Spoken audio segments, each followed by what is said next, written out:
Ha! You probably couldn't hear me talking right there. Welcome, hello, hi there. We are live, and hopefully everything is working okay. Maybe somebody down in chat can tell me if the music is coming through okay, maybe if the mic is working, all that good stuff that is really hard for me to Welcome, check hello, on hi my there. end, believe it or not. We are live, and hopefully everything is working okay. Maybe somebody down. All right, looks like we're having a little bit of echo here. Just 1 second. Okay, maybe And all right, this is probably a little bit better now. Okay, great. So thank you for all being patient with me while I get all those technical details worked out. But it looks like everything is going. All systems are go. So what we're going to do tonight in this stream is we are going to go through 2 reworks of the Ranger class. This is all going to be a little bit more clear once we get into the video that I'm releasing later on this week. But just for some background information, way back in 2016, I was head of this project called the Consensus Ranger. And the idea was that everyone on r/Unearthed Arcana would get together and we would take all the popular Ranger fixes and we'd find what the common elements were and we'd mesh it all together and make like a community build, right? A general consensus of what everyone says the Ranger fixes should look like. Cool project, whatever, had a lot of fun doing it. My first major dive into D&D community or content creation. But I don't know, it's still pretty popular to this day, but it's not a consensus by any means. People still love reworking the Ranger. So, and then for Galder's Gazetteer, there is another variant Ranger in there. There's a bunch of variant classes, and one of the variant classes is a Ranger variant. That is, we took out pretty much all of the content from the Ranger class and just made a whole bunch of new features. And so I thought it'd be really interesting to look at what a Ranger rework looked like all the way back in 2016. And then fast forward 5 years, what we've learned about the design since then. We've learned about 5th edition, what people really want from the Ranger, and see if anything has really changed. Okay. So without further ado, let's jump into this Ranger, the Consensus Ranger.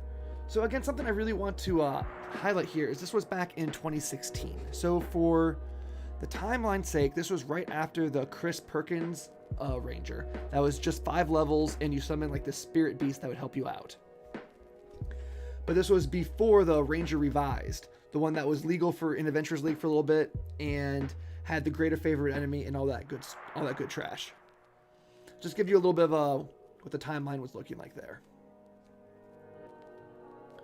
All right, and again, the major idea of this Ranger was we're going to figure out what the common themes were and a whole bunch of the big fixes that are out there. Because, even 5 years ago, people were always reworking the Ranger. Since the game came out, people have been trying to find a better way of doing this class. Okay, and so here is just the flavor text, no big deal. But here's something that is interesting, right? I found a few class themes, something that I wanted the Ranger to feel like, and then gave each of those class themes a key mechanic. All right. So right here, the idea is that Rangers are skirmishers. And then to support that, they get a fighting style and this ability called Skirmisher Stealth. That allows Ranger fires on tactics and involves ambushes, mobility, and sniping. So Rangers are vigilant. They are always on guard and have a 6th sense for danger. So the key mechanic here is Primal Instincts. This is sort of a mashup of a lot of other features, but we'll dive into that when we get there. Rangers are the ultimate survivors. They have grit and can pull through in any situation. Their toughness and instincts keep them attacked. So this is ultimate survivor, not necessarily in the survival skill, but survivor as in their toughness, their legendary toughness. And their key mechanic is natural healing and variant features. So this is a class that has a variant feature. I know that some races have variants that you can like a variant human. This is a variant feature already inside this class way back in 2016. Right. Very innovative stuff for the time, I believe. And then finally, they are also Masters of the Wild. They can wander the barren wilderness. Their length of nature gives them supernatural abilities, and their key mechanic here is Natural Explorer. My thoughts about Natural Explorer have changed a lot since this Ranger came out, and that's something that we're going to talk about in the second half of this stream. But again, the ability to learn new favorite traits make the Ranger the best character to have in the wilds. Hold on, we got a little skinny spinning wheel of death here. I don't know why this PDF is having such a hard time focusing. Here we go. So strange, it's just a PDF. All right, and so here we have our level table. We keep this ranger as a half caster because, again, this was the consensus. This was the average of the most common fixes at the time.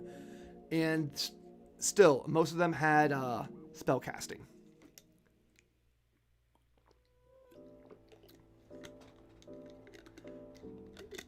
And so we can see some things that are kind of new here. At first level, you get this thing called natural healing.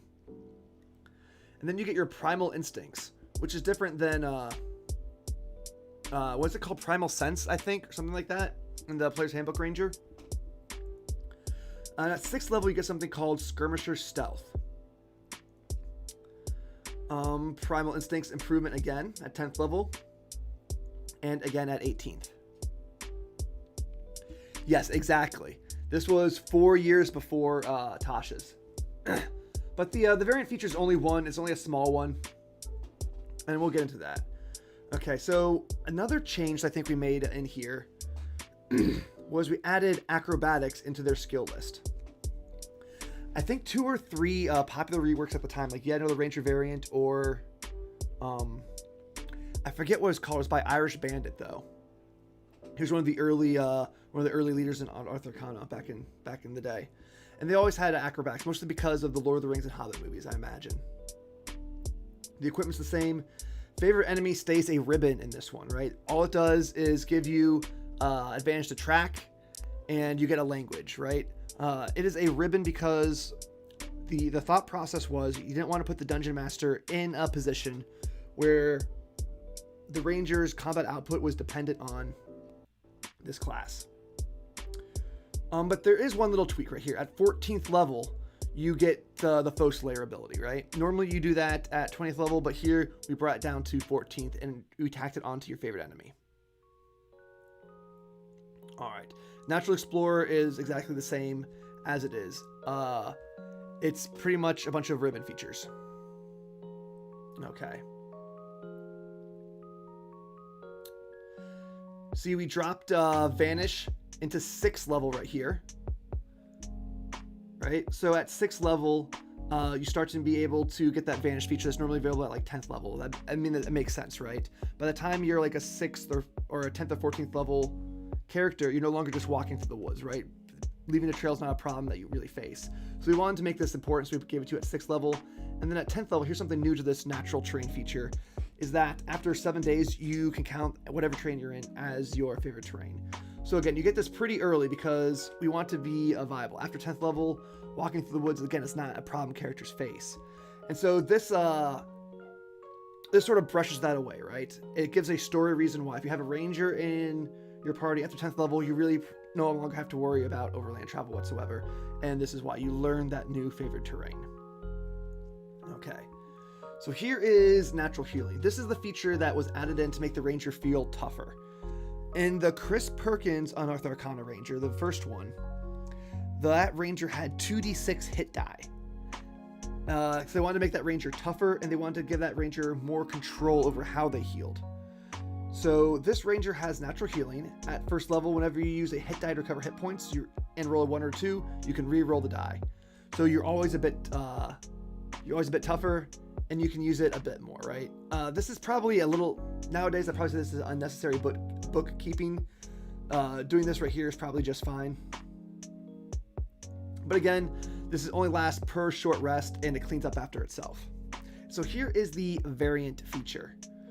Is this, instead of this natural healing, you can have 2d4 hit die. Right? Boom. You get more hit points, and you have a lot more control over your healing. Very interesting. And because the way that the Beastmaster's Beast Companion works is they spend your hit die. This lets you share more easily. This lets you share a little bit more easily.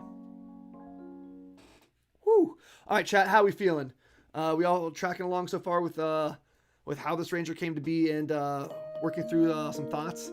If you have any questions about what I think about rangers, or the design that went into this, or how Unearthed Arcana reacted at the time, please let me know. I'd be happy to share with you. All right, fighting styles. So what we did here is we removed one fighting style. I think we took out Grape Weapon Fighting, but instead gave you this Mariner fighting style. The name is kind of silly, I guess. but it was the name at the time. I think they still kept it in the later on games. It's from the Unearthed Arcana. I think they kept it in Assault March or something like that. But anyway, is the fighting style that gives you a swimming speed and a climbing speed. So this is the fighting style that lets you be the more mobile ranger. It's easier for you to skirmish because you can get places that other people can't. So this is something that we added in to sort of flesh out that skirmisher feel, which is one of this class features goals. Spell casting, same old stuff. All right, and unlike the one in Galder's Gazetteer, which is just the core class, for the Consensus Ranger, we went ahead and redid the archetypes, and we'll get to those in a little bit. All right. So Primal Instincts is one of the new feelings. So it is a combination of a couple of different abilities that sort of get stretched out. So in the Player's Handbook Ranger at 18th level, you get that ability that lets you know where invisible creatures are, or not being able to see somebody doesn't propose disadvantage on your attack rolls. And at 3rd level, you get the thing where you can expend a spell slot and you sense where creatures are. So this one leaves in that little bug where it's somehow kind of worse within your favorite terrain. But I think the intent is clear here, right? You have a wider radar. It's not making it harder to track down. It's just letting you ping and know it's there. And so we smashed those two features together and then stretched it out. So this is a combination of the 3rd level feature from the Player's Handbook Ranger and the 18th level feature. But then we also give you one at 10th level. We give you half that ability at a lower level. Yeah. So you can use your action to get one of these things. And here's a little weird one, right? When you use your action, you get only this benefit for an hour. And so I think nowadays, and here's the timer on it, right? You can use this a number of times per day equal to 1 plus your wisdom modifier. So it's no longer burning a spell slot, it's just a number of uses that you can do it. All right. ASIs are the same, extra attack is the same. Skirmisher Stealth, this is one of the new abilities that's trying to help it flesh out that skirmisher feel. In the Chris Perkins Unearthed Arcana Ranger, there was an ability called Skirmisher Stealth that didn't quite work like this. And this particular mechanic, I think, was taken from someone else. I forget who else it was, but it was someone else on Unearthed Arcana. I think Primal Awareness is sort of it's sort of a story feature, right? Like, I imagine, like, you want to be like Cerebro, or like you want to be Professor X plugging in Cerebro, just knowing where things are. I think the wording really muddles the designer's intentions. So this is a cool feature right here at 6th level, right? Take the hide action and the bonus action. So again, it's something that the Player's Handbook Ranger gets at like 14th level, like way late. Here you give it to you at 6th so you can skirmish more easily. And then if you are hidden when you roll initiative, making an attack during the first round of combat does not reveal your location if you otherwise fulfill the conditions needed to hide. So this encourages the ranger to set ambushes. This encourages the ranger to play that stealthy character. They can do kind of like the rogue does with their cunning action, and then move and hide on their turn and keep taking pop shots. Excuse me, losing my voice. Lance Stride is the same, and here we have ranger archetypes. So these are, the hunter is very nearly the same as in the book. It just has some very small changes that sort of make some of the other options more viable. So Hunter's Prey, I think, is exactly the same. Yes. But Defensive Tactics. No. Is this Hordebreaker the same? Oh man, I'm going to have to look that up now. Once in each of the turns when you make a weapon attack, you can make another attack with the same weapon against a different creature within 5 feet of the original target and within reach of the weapon. Yes, I think that's exactly the same. 4th edition absolutely nailed the Ranger. You know what? I did not play a lot of Rangers in 4E. I think I only played maybe like 2 or 3 4E games. Defensive Tactics. So here is where we made a little slight changes here, right? This Steel Will, you're immune to being frightened now. because before just having advantage on those throws was obviously the weaker option. And then here with multi-attack, we made this whirlwind attack just a bit better. You can use your action to move up to half your speed and make a melee attack against any number of creatures that came within 5 feet of you during this movement. Because the way it was originally written, that you have to stand still and just make an attack around everybody, and that very rarely is going to be any better than volley, especially because volley is done at range. Okay. Yes, and I think the Superior Hunter's defenses are all exactly the same. And so the Beastmaster is the one that everyone has a whole lot of problems with. And I think the goal here was to make as small changes as possible to the player's handbook ranger while using some of the features that were already partially developed from other people. So what we do here is let the beast grow in size. This was a very popular option back in the day. Trying to fix the ranger, we let you instead increase this challenge rating and get bigger. And it's a way to potentially scale the beast because the hit points fall behind. And to add to that, we also give it a small boost in hit points, 1 more per level. It gains proficiency in saving throws. That's another big problem that people were really harping on with the beast in this version, is that they realized pretty early on that most beasts do not have proficiency in saves, and they're going to fall behind and fail, especially at higher levels. And how you get a new beast. Okay, so exceptional training, you get down right there.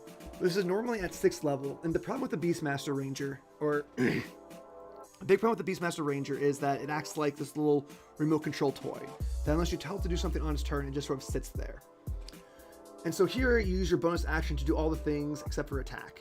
And then how you integrate the attack action is also something that's super important with the Beastmaster Ranger, because if you just let it attack for your bonus action, eventually as you scale up, it's going to be doing way too much damage. And because a lot of their attacks also have riders on them, just letting your beast attack willy-nilly is really unbalancing.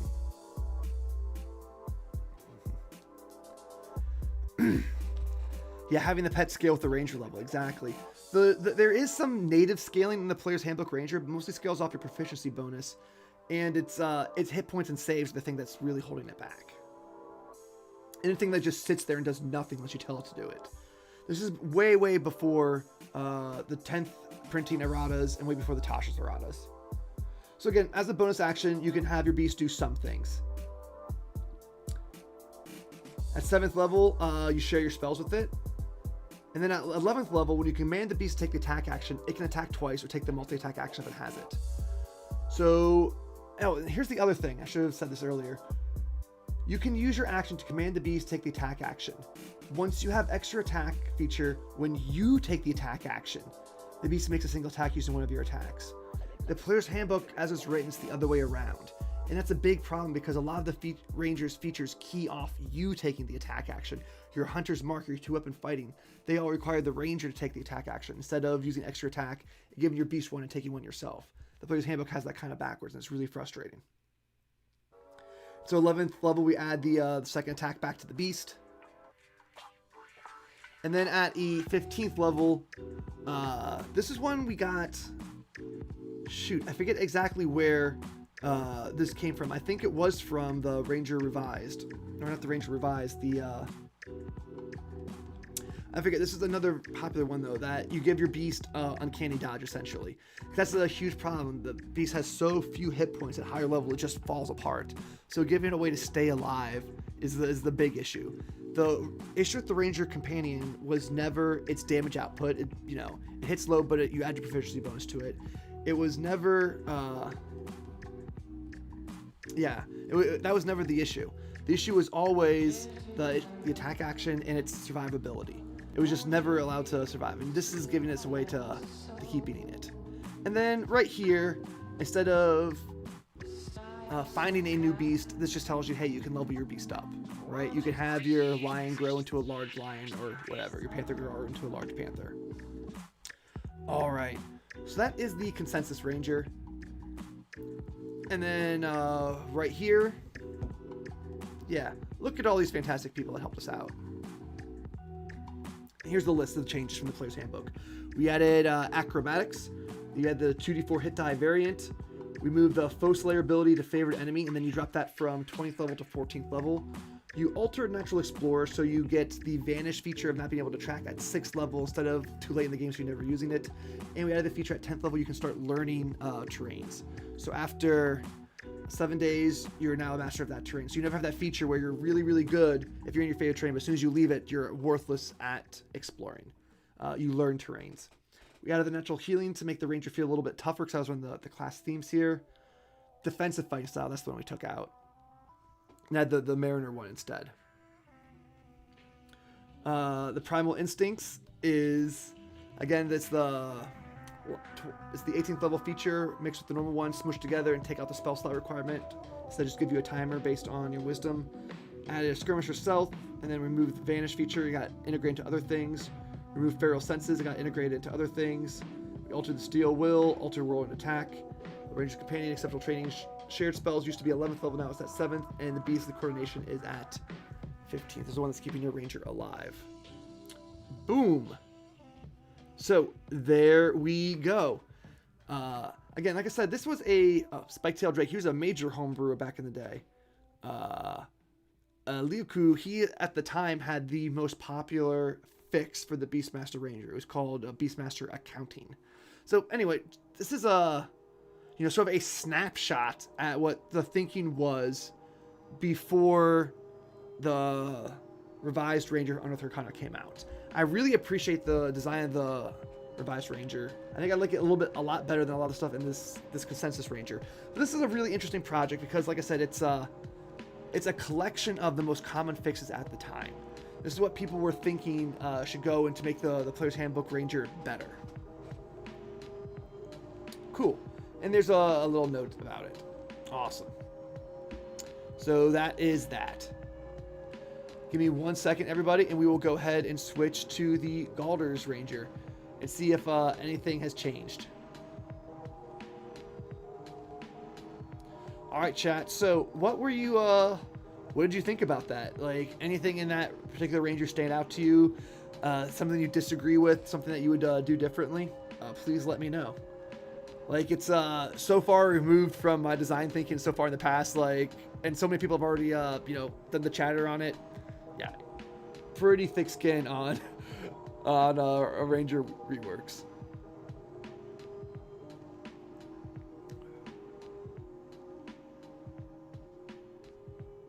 Okay.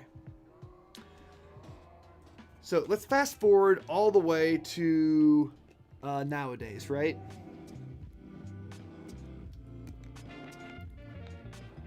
For the Galder's Gazetteer, for those of you who are not in on the premise, the idea was people, when they backed the Kickstarter, one of the pledge levels was you could submit content into the book, right? So for $30, you could submit a spell. Spells are small. For $50, you could submit an archetype, because archetypes are really big. For $100 or whatever, you could submit an entire rules module. Sometimes it's going to take, a page or two to explain. And then for $500, you could remake the Ranger class. So when we got that was the top tier Kickstarter, the person got to remake the Ranger. They sent me not a complete class, but just like a list of a few design ideas, right? These are the things that they kind of wanted to incorporate, and it wasn't all the way there. Okay. So I had some restrictions, right? Like I had to incorporate their ideas as best I could, even though they give me a fully fleshed out class. And since the time, there's been a lot of development in the Ranger. We have seen, like I said, the Ranger Revised, which was AL legal. It had a lesser favorite enemy, a greater favorite enemy. You could have advantage anytime you're in your favorite terrain on initiative. Let's see now. The pet was totally different. So that was that. We also saw, for a little while, the Happy Fun Hour Proto Ranger. There was like a Ranger that was half designed on stream and has all sorts of cool features and ideas that you could trade your spell casting to get all sorts of other cool perks. All right. And then there's also the variant class features that got released for the Unearthed Arcana and then finally published in Tasha's. So there is a lot more technology, I think you can think of it, on how to do the Ranger. And there's also been a lot of there's also been 5 years of people homebrewing Rangers, people coming out with Ranger fixes of their own, and I read most of them. And so something I'm actually pretty critical on is because people have so many different ideas of what the Ranger should be, these reworks of the Ranger class tend to get very bloated. They're just loaded with features because they want to cover every possible base to make every possible person happy. And so when we went in to do this Ranger for Galders, those were the two constraints that I had. I had to sort of follow this person's ideas, and they weren't like all the way fleshed out, but they still had like a rough outline. And I didn't want it to become overly bloated, right? I didn't want to have all these features that made the class like super heavy and complex. I wanted it to be kind of light. I wanted to be able to just really easy jump in and see what was going on there. And I also wanted to do something kind of de novo, right? The other Ranger back in 2016 was a consensus Ranger, right? It had a collection of features that you saw in lots of other places. And this one, for the most part, I thought, well, let's try to go the opposite direction. Let's try to give a lot of new features, things that aren't seen in common reworks, and let's see how that goes. All right. And then this is my favorite bit right here. Like, it's sort of my tongue-in-cheek designer note about the Rangers. I've seen countless rugged heroes ranging the frontiers and wandering the wilderness. They all have different sets of skills and talents. Many think they're the best type of Ranger, and the others are lacking some essential quality. No wonder they often end up as loners. Okay. So when you choose this Ranger, everything gets ripped out, except for extra attack, spell casting, and land stride. Land stride is the 8th level ability to let you walk over difficult terrain. Can I turn down the background noise, please? Yeah, no problem. Is that better? Okay. You instead gain the following features indicated in the variant Ranger table. And so here are the stuff that you get back. So then these are not 1-for-1 swaps, right? Like you get a 9th level feature. You get a couple things at 1st level. All right, so let's go ahead and see what this is. Notice there is no natural explorer and there is no favorite enemy. And there's nothing that replaces them. I've come to think that Natural Explorer is a bad feature. People always complain about how overland travel isn't fun, and that the Ranger, sort of takes away all the challenge from overland travel. So, and then when people always remake the Ranger, they always add Natural Explorer back in. If you're going to remake the class, why not take away the problematic feature? All right, glad this is working for you, Bruce. So, no Natural Explorer. So we have to do something else to make the Ranger feel like they're able to last in the wilderness without giving them all these I win buttons. And it also removes the problem that the Ranger is going to be good one area and not good another. So, boundless. You have a climbing speed and walking speed. Climbing speed and swimming speed equal to your walking speed. Boom. That's what you do. You are actually good at exploring. In my experience, or at least how I run the game, and I imagine other DMs that I've played in, how they run their games, when you're doing overland travel encounters, when you're doing wilderness travel encounters, a lot of the time it's based on the terrain. It's not based on your county. It's not based on how many rations you can find. It's some sort of terrain-based challenge. And so having something that helps you navigate the terrain would be really useful. And again, it helps you feel like a skirmisher. So again, no Natural Explorer, but you can actually move around and navigate the wilderness. Additionally, you have dedicated yourself to patrolling a particular type of environment. So you get to choose a favorite terrain, but it doesn't do anything for you other than give you a minor perk, right? If you Arctic, you're resistant to cold damage and can tolerate cold temperatures. So this is actually a little cool bit of design. I talked a bit about this on the Galder stream. But we had to sort of balance these damage types against each other, right? Like fire damage is the most common, so you do not get a ribbon attached with it, as opposed to acid, which are least common damage, or lesser type of damage, less common types of damage, and so you get a little rider, a little ribbon about advantage on saving throws to resist disease. Coast. You can hold your breath twice as long as normal, and your swimming speed increases. So little tiny things, resistant to cold damage, resistant to fire damage, so just little tiny perks. And these work, they make you feel good if you're in your terrain, kind of, but it's useful throughout the entire game. All right, and each time you gain a level, you can replace your chosen environment with another from the same list. So you are never stuck with a bad choice. All right, and then Expert Tracker. Beginning at first level, you add double your proficiency bonus to intelligence and wisdom checks made to track creatures or know signs of their passage. There you have it, the Ranger tracks. That's exactly what they do there in Expert Tracker. This is Wisdom Survival, Wisdom Nature, or Intelligence Nature, Intelligence Investigation, all sorts of things. And we have to give you double your proficiency bonus instead of advantage because we want to stack with Hunter's Mark. So there you go. You can actually track. And I think this is actually the best way to do the exploration pillar. Like, this is actually going to help the Ranger feel fulfilled. They're going to use this ability a lot because it's right there in front of them. And this actually, I think this is actually going to reveal a lot of information to the team. The Rangers are going to know what kind of monsters ahead. They're going to get some information on it. They can then ask the bard, they can ask the wizard, do you know anything about this? Lots of stuff. Vigilance. Starting at 3rd level, you have advantage on initiative rolls. There you go. There you go. All right. And then, so here's a little interesting bit right here. It's near impossible to catch you off your guard. That's not standard English, and the reason it's phrased that way is because it mirrors the language used in the Lord of the Rings movie, right? What's this? A ranger cut off his guard? Right? Anyway. So, I think I talked about how I didn't want this class to become cluttered with you get all these different abilities, and yet there's lots of different things that people want out of the Ranger. And so at 6th level, this is sort of my compromise here. You can choose one of 3 Wondrous Boons. You either get Animal Empathy, classic 3rd edition, 2nd edition Ranger ability, and it appeared briefly in the Chris Perkins Ranger, I think. Yes. Where you can like just charm a beast that you see out there, and it acts as your friend. And you can sort of communicate with it. Or you can cast a Hunter's Mark without spending a spell slot. That's what everyone wants, right? Everyone talks about how Hunter's Mark could be a class feature, and boom, there it is.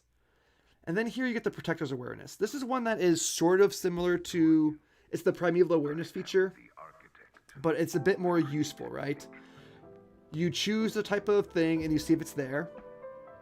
And then you know its number, few or scores, and their general direction, such as 2 miles northeast and underground. So it helps you actually track it down, right? Not only does it tell you that it's there, it tells you how many and where it is. This is a pretty useful feature. So you can choose one of those 3. At 9th level, you get Legendary Endurance.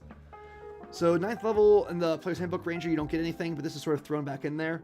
This first saving throw, if you fail a saving throw, resist being exhausted or adversely affected by extreme weather, you can choose to succeed instead. There you go, right? It's like, boom. Like, what else is a Ranger but the ultimate survivor? And we just gave it to at 9th level. So Stalker. The rework, I think it had the 10th level Hide in Plain Sight feature. But Hide in Plain Sight is kind of a dumb ability that no one really likes, right? Or the way that it's intended is you sort of like patch yourself up with mud, you stay in one place and no one can see you, right? But then that's super, super situational. If you actually read the text closely, if you spend 10 minutes and camouflage yourself, then you can get up and move, and then you can stay put, right? So you build like this invisible little duck blind, and that goes around with you, which is not what they intended. At Tasha's, you can just become invisible. And so here we do something a little bit less magical, right? Stalker. I was thinking of the Marine Corps Scout Stalkers, right? That they could put on their ghillie suit, and then you can walk across this field, and you can't see them, right? Completely invisible. So you hide as a bonus action, and then once you're hidden, you expertly camouflage yourself and become invisible. So you're invisible, but it's a non-magical invisibility. And then you remain invisible as long as you move more than 5 feet on your turn. You are a sniper, right? You can move, you belly crawl across there and no one can see you. Until you are ready to hit an attack, cast a harmful spell, yada, yada, yada, yada, yada. This 14th level feature was one that they sort of suggested, right? That they wanted the Foe Slayer moved down to a lower level. And then there we go. And so this sort of mirrors the favorite enemy just a little bit, right? If you spend 1 minute observing a creature, once each turn you can add a bonus to your wisdom modifier to the damage rolls. So small perk the damage against any creature of the same type, or subtypes such as goblinoids or humanoids, right? Spend it lasts for 1 hour until you focus your study on another type of foe. So you study the creature, and then you always get a bonus of damage on it, right? You're good at like studying them. You hunt them down, you get a little bonus. And this lasts, so and you can switch it around, so you're never really out of it, right? If this is good for an adventure, this is good for a dungeon, you're going to use it a lot. So Master Guide. Initially, the submitter wanted this at 6th level. What Master Guide does is you spend an hour and you can instruct 8 creatures how to employ the same survival techniques you've mastered. So they gain the benefit of your Boundless feature. So remember your chosen terrain up here? So you talk to your party and they all learn how to get resistance to fire damage. They all get resistance to poison damage. So the problem was you couldn't get that at 6th level because granting resistance to damage is a feature of Wish. That's a 9th level spell that does the same thing. So we had to move this all the way up to 18th level. Right? They gain the benefits of Boundless until they finish their next long rest. But then you can wake up again as part of your next long rest and instruct them. So as long as they're with you, they're going to be okay. Which I think is exactly what we want. And then at 20th level, what should be a capstone for our ranger? They know the location of invisible creatures and any creature they're attempting to hide, right? They have this primal sense, super connected. Things can't hide from them, right? Rangers traditionally been able to fight without seeing, and now they just know where the invisible things are, and they cannot be surprised, right? You're always aware. I think this is much more of a 20th level feature than just gain a minor boost in damage. I think this is nice. This is kind of a supernatural. I think it really, I don't know. I think it's a good 20th level feature. All right. Yeah, Dennis, I really liked your trick shot ranger.